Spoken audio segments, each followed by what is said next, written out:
Subscribe करें all about mysteries channel को और बेल आइकन को दबाना ना भूलें मेरे हर रहस्यमय वीडियो सबसे पहले देखने के लिए।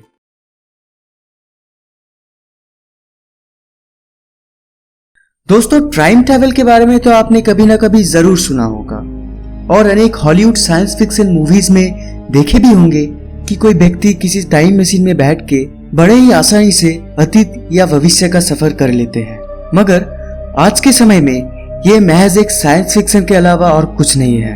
मगर उसके बावजूद भी अतीत या वर्तमान में ऐसे कुछ व्यक्ति सामने आए हैं जो कि टाइम ट्रैवल को अनुभव करने का दावा करते हैं।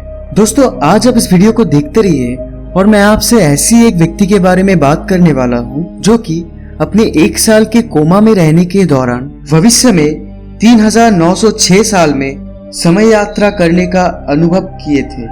नमस्कार दोस्तों, मेरा नाम है सम्राट।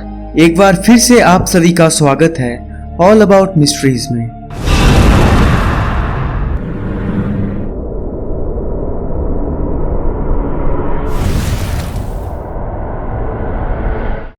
बात है 20वीं सदी के प्रारंभ के समय का।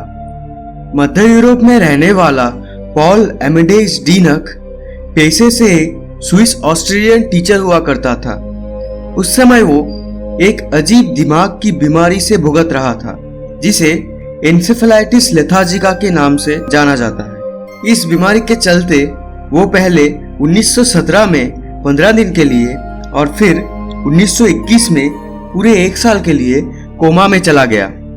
पूरे 1 साल कोमा में रहने के बाद जब वो जागा तो उसने कुछ ऐसा कहा जिसे विश्वास करना मुश्किल था।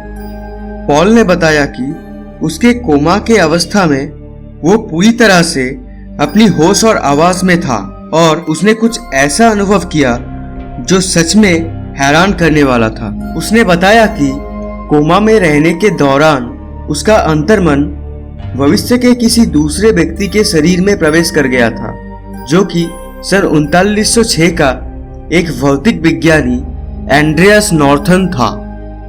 जिस समय पॉल कोमा में गया ठीक उसी समय ही एंड्रियास एक भयंकर कार दुर्घटनाग्रस्त हुआ। जब एंड्रियास का आंखें खुला तब वो अपने आप को किसी हॉस्पिटल में पाया और तब तक पॉल का अंतर्मन उसके अंतर्मन में प्रवेश कर चुका था। एक 21वीं सदी के इंसान उन समय के टेक्नोलॉजी, रहने का तरीका, इस सब कुछ से अनजान था। एंड्रियास अपने परिवार के किसी भी सदस्य को पहचान नहीं पा रहा था और किसी अलग ही भाषा में बात कर रहा था। सन 3906 में हो रहा एंड्रियास का ये सब व्यवहार से वहां के लोगों को पता चला कि उसके अंदर एक 21वीं सदी के व्यक्ति का अंतर्मन प्रवेश कर चुका है। ये सब जानने के बाद उसके घर वालों ने उसे बीते हुए 2000 सालों का इतिहास बताने का फैसला किया। 1 साल के कोमा के नींद से उठने के बाद भी पॉल को वो सारी बातें साफ साफ याद था। पॉल ये सब बातें सभी को बताना चाहा, लेकिन उसका विरोध और उसे पागल कह जाने के डर से वो ये सब किसी को नहीं कहा। परंतु वो अपने अनुभव का सारी बातें अपनी डायरी में लिखना शुरू कर दिया। इसके बाद पॉल सामान्य जिंदगी जीने के लिए ग्रीस चला गया और वहां एक यूनिवर्सिटी में फ्रेंच और जर्मन सिखाने का नौकरी कर लिया। पॉल के कई स्टूडेंट में से जॉर्ज पापाहांजिस उसके सबसे चहीदा स्टूडेंट था। कुछ दिन बाद पॉल का तबीयत फिर से बिगड़ने लगा और फिर वो डॉक्टर के सलाह से ग्रीस छोड़ के इटली जाने का फैसला किया। पॉल ने जाते जाते अपनी वो डायरी जॉर्ज को दे गया और जॉर्ज को बोले कि वो प्रैक्टिस के लिए इस डायरी में लिखा हुआ जर्मन को ग्रीस में ट्रांसलेट करे। इटली जाने के कुछ दिनों बाद 1924 में ट्यूबरक्लोसिस से पॉल का मौत हो गया। जॉर्ज तभी भी उस डायरी को ट्रांसलेट कर रहा था। पहले जॉर्ज को लगा था कि ये कोई सामान्य नोवेल है, लेकिन पूरे 24 साल ट्रांसलेट करते करते उसे ये पता चला ये कोई सामान्य नोवेल नहीं है, ये उसकी टीचर का पर्सनल डायरी है जिसमें उसने अपने विचित्र अनुभव लिख के गए हैं। जॉर्ज ने बाद में इसे क्रॉनिकल्स ऑफ द फ्यूचर के नाम में पब्लिश कराया उस किताब में लिखे हुए कुछ मुख्य बातें को आज हम जानेंगे। सन 2000 से 2300 तक मानवता अभी भी अधिक जनसंख्या के समस्याओं, पर्यावरण के पारिस्थितिक विनाश, आर्थिक असमानता, सभी लोगों के लिए उपयुक्त पोषण का कमी और स्थानीय मामूली युद्धों के साथ संघर्ष कर रहे हैं। सन 2204 में मंगल ग्रह में रहने का जगह बना लिया जाएगा, जहां करीब 2 करोड़ लोग रहेंगे।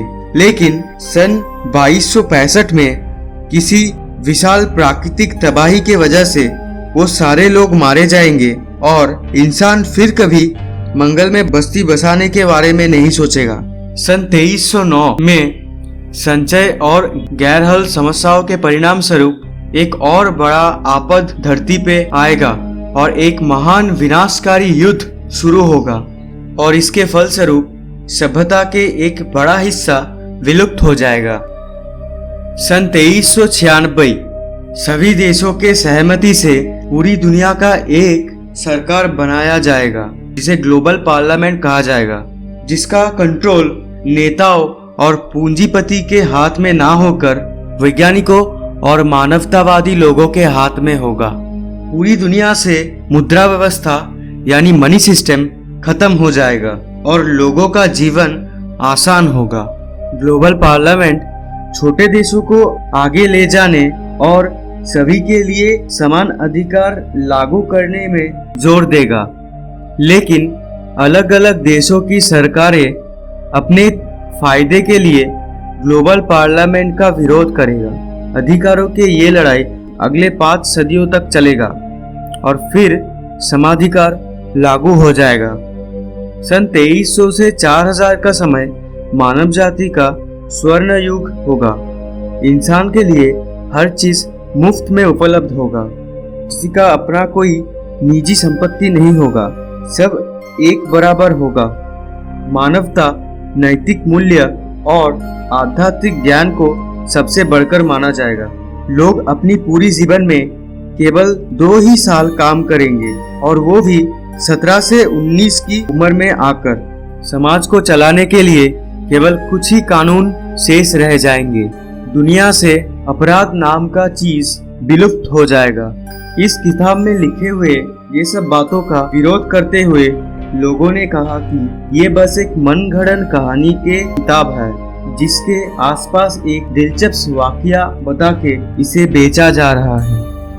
लेकिन अगर ऐसा होता तो पॉल खुद ये किताब पब्लिश कर सकते थे, लेकिन वो तो ये सब बातें को किसी के सामने ही नहीं ले आना चाहते थे। बाद में उसके स्टूडेंट ने इस किताब को पब्लिश किया। दोस्तों, आपको क्या लगता है? बताइए मुझे कमेंट सेक्शन में। आज के वीडियो में बस इतना ही। अगर आपको पसंद आया तो लाइक करें, कमेंट करें और उसके साथ ही साथ चैनल को सब्सक्राइब करना मत भूलिएगा। मिलते हैं आपसे मेरे अगले वीडियो में। तब तक के लिए जय हिंद, वंदे मातरम।